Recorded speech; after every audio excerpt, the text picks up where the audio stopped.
from the auto pack. And we look at this in the, both the price, relative strength spectrum. One was from the 2024 highs, where Bajaj Auto was almost at 12,500, 600 levels, and the stock had fallen down to as much as 7,000 odd mark. And now in the phase of the rally for the stock from 7,000-ish odd levels, it's now just crossed the 9,000, 9,100 mark as compared to its two-wheeler peers. Whether you look at Bajaj, Hero MotoCorp, you look at Eicher Motors, these stocks have come back closer to their lifetime high levels. So the stock has been underperforming, and I believe that could be a good time for the stock to make a comeback for itself. And even if it's a mean reversion of sorts or covering up of the underperformance, we could be looking at a further 1,000 to 1,500 points rally for the stock in the near term. Kunal, forget about Bajaj Auto. Tell us, when are we going to cross that 93-point mark? We're just that away from the all-time high. It's deja vu. 27th September 2024, we made a high, and tomorrow is 27th November. So 27 is a date. It's the 27 effect. It's the 27 effect, maybe. Yeah. Wow. So tomorrow, huh? Yeah, it looks like it should happen. One of the observations is, so we made an observation in the morning that every time we are looking at the start of the expiry, a fresh expiry, the Nifty always has given a good jump, especially in the last 2 or 3 series, where we've seen at least a 1.5 to 2% move for the index broadly. The second is the net market breadth. And Aisha, you would not believe that this is the first time in the last 20 to 25 days that the market breadth on the advanced decline ratio is on 1,500 positive side. Yeah, it's hugely it's positive. 1,500 positive. Yeah. The last time we had it, I think, was in the month of September and I think May and June somewhere. And the Nifty in the next subsequent days gave another 2 or 3% rally. So that is also one of the reasons why I would believe that if we close at these current levels for the indices, nothing negative happens in the next 1 hour, I think we should be good for a new high tomorrow. Okay, fingers crossed on that, and I hope the 27 effect actually plays out. If not today, today it looks like a slim chance that we can push up another 1%, but hopefully tomorrow we should welcome a fresh high for ourselves. But Nifty Bank, that's going to hold the key, right? And that has hit an all-time high. But will the up move sustain? And which are the stocks that are aiding the move? Ashesha is here with that analysis. Well, yes, Nifty Bank has hit yet another record high. So we decided to take stock of what analysts are penciling in for the next 1 year. And from the current price, Nifty Bank could scale highs of 66,720. That's the consensus estimate when it comes to Nifty Bank over the next 1 year, implying over 12% return even after the kind of up move that we have seen on a year-to-date basis so far. So yes, analysts continue to remain very bullish, and 12% upside is what they are penciling in. ICICI Bank, meanwhile, is at the top of their list, where 12-month target price indicates a 24% upside for ICICI Bank over the next 12 months, followed by Kotak Mahindra Bank at about 14%. HDFC Bank could give returns anywhere between 13 to 14% the next 1 year, SBI at about 9%, and Axis Bank at about 7%. So analysts are penciling in as these top 5 stocks to be leading Nifty Bank over the next 1 year. On the downside, let's also talk about stocks that will not take charge, and that the stocks that will not help Nifty Bank scale fresh highs.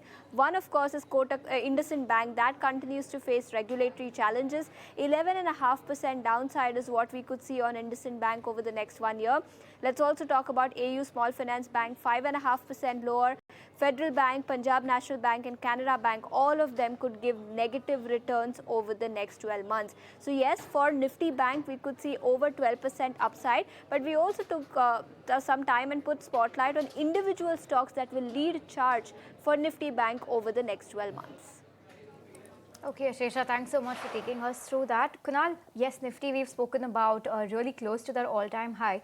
Nifty Bank, for the last 1 week, even today now, it's been scaling fresher highs for itself. How sustainable do you think this move is in Nifty Bank? And Ashesha was pointing out some private sector banks that could be aiding this move. What do you think the participation could be from both private and PSU banks? No, so I think 2 parts to it. Whether it's sustainable, of course it's sustainable because it's been led by a slew of fresh breakouts. PSU banking names, larger cap names like SBI, followed up by the likes of Bank of Baroda, PNB, etc., which have done phenomenally well. The second part is that whether the move can see a further upside for the banking index, and the answer to that I think lies within the underperformance from the private sector, large cap banking names. And you look at the major names over here. HDFC Bank still shy from its lifetime high levels. ICICI Bank, I think, still away almost 8% to 9% from its previous 52-week highs or lifetime high levels. Kotak Bank is also in a very similar kind of a space. So most of the other large cap private sector banking names, the heavy weighted ones, they are still into an underperforming spree.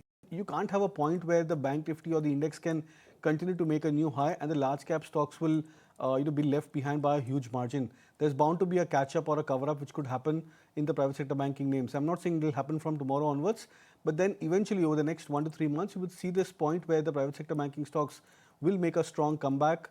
And I think that could probably further aid the move for the banking index over the near term. Okay, that's that on banks. Let's look at the individual constituents. What one is seeing is that after many days, the market breadth came to the fore yesterday, and today you're seeing just such a positive follow through, like Kunal was just highlighting. It's within the F&O pack itself, 208 names which are standing to the green right now, with just 5 names to the negative. And out of that, PI Industries, Asian Paints, Adani Enterprises are at best flat. There's only Nykaa and Bharti also because of the block deal. That's why those stocks are under pressure. Otherwise, it would have been a much better count.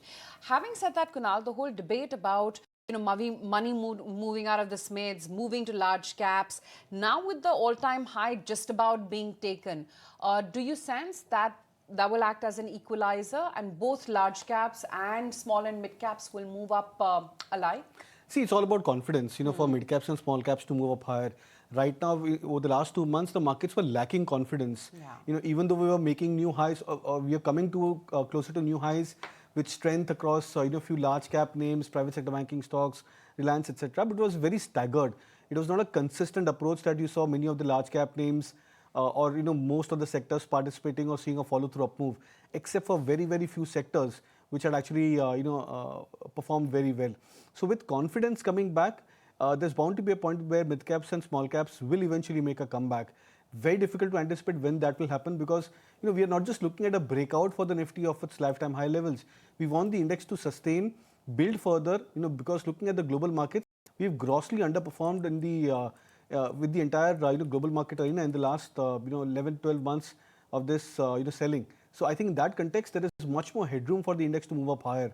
Now how strong the news flow could be for our markets going forward, whether the events which the markets have been a little circumspect with, whether those events turn around and come back into a positive spree.